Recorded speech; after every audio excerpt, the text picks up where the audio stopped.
Right, I'm going to quickly show you how to make a bacon and egg pie. If you go into any New Zealand kitchen, out into the country in the kitchen, in their fridge, they will have a bacon and egg pie most likely. First up, you get a pie dish and you grease it with butter. I use butter, you can use whatever you like. Then you get some bacon. I've got 4 rashers of bacon here. You take the rind off it.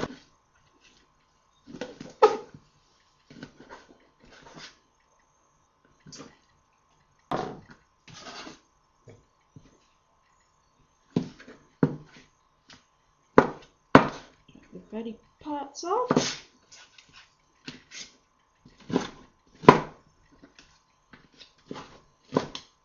Dice it up into cubes. Just put in the amount that I think as I go, so you'll have to forgive me. You can put in as many as you like or as little. If you want more bacon, put more bacon in. If you don't, you don't. Now in here I've got eggs from my chickens out there, and I've only got 9 eggs at the moment because I gave my son that was clever. Gave my son 2 cartons. So in here we've got 9 eggs, and these are also bantam eggs, so they're smaller than your average egg. So I'll put 9 eggs in there.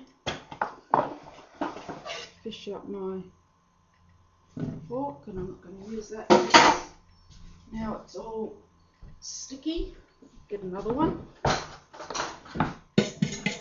Heat this up. Oop, got it down the wrong way. Heat that up. Put in your bacon. That's too much bacon, put in less.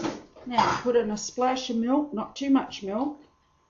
I would say that's probably, like I said, I don't measure anything, I just make it.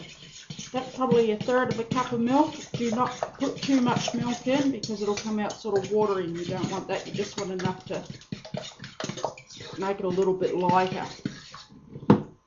Okay, now that's really all you need for a bacon and egg pie is what's in there now. But because I have beautiful fresh herbs in the garden, I'm going to use them. So I went out and got some chives out of my garden, and this is how a quick, easy way of doing your chives. Just cut them up like this.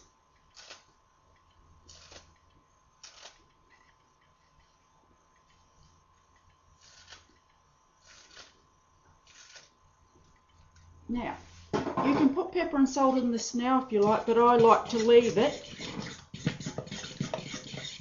and let people pepper and salt it as they want. Because with the bacon, you're never too sure just how much you have in there. Okay, now we need to put the pastry in our dish. Now, our pastry sheets come like this. It's puff pastry and they come in sheets. Okay, and I'll just show you. I have the packet here. It's called Pampas Puff Pastry. And it comes already rolled and ready for you to use it. So you put 1 layer of pastry in your dish.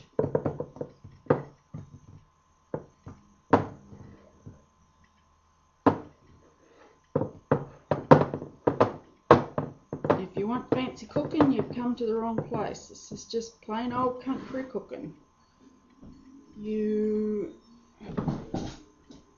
What did I do with that? Oh, there it is, on the computer. Pour your egg mixture in there. Now another thing I like to do is put tomato in it, but because I'm sending half of this over to my son, he doesn't like tomato in it, but I put slices of tomato on the top of that, and it just is absolutely beautiful. Now put a little bit more milk in this here, and you'll see what I'm going to do with that in a minute. Now you get the lid for it, and I'm going to put another piece on top.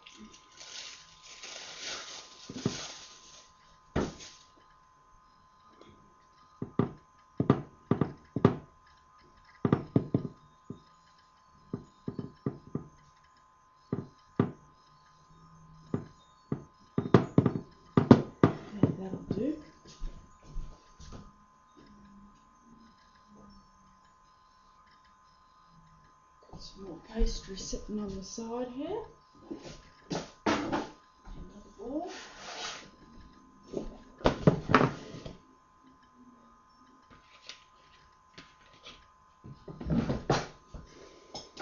A nice little sharp knife.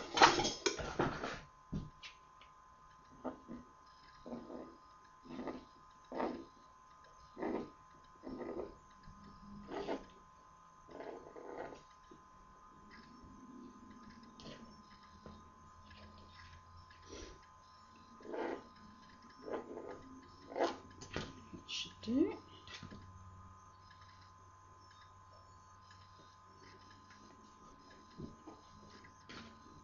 Now, I don't know if you can see this, I'll do it with this one here as the closest.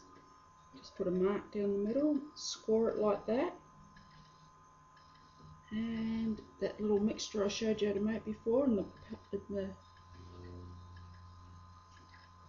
score it like that. This mixture here, you just dunk it in.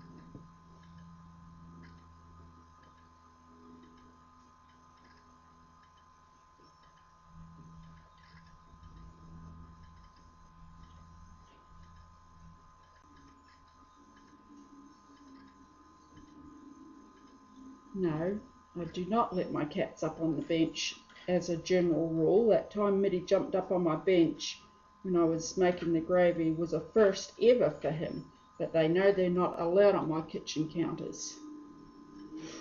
And get yourself a little, that stuff I showed you how to make, get a little basting brush, give this a quick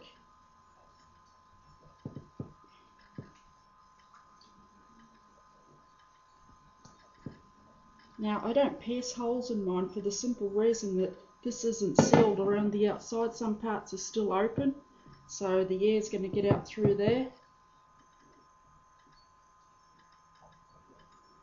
There, it goes into the oven. This is very important. You have your oven set on hot and you put it into a hot oven for 15 minutes, and then you turn your oven down to a moderate heat, which is 180 for us, which is, I think, is 360 for you. It's just a moderate heat, and then you cook it until it rises and it's golden brown. I've never actually timed how long I cook it because I just keep an eye on it.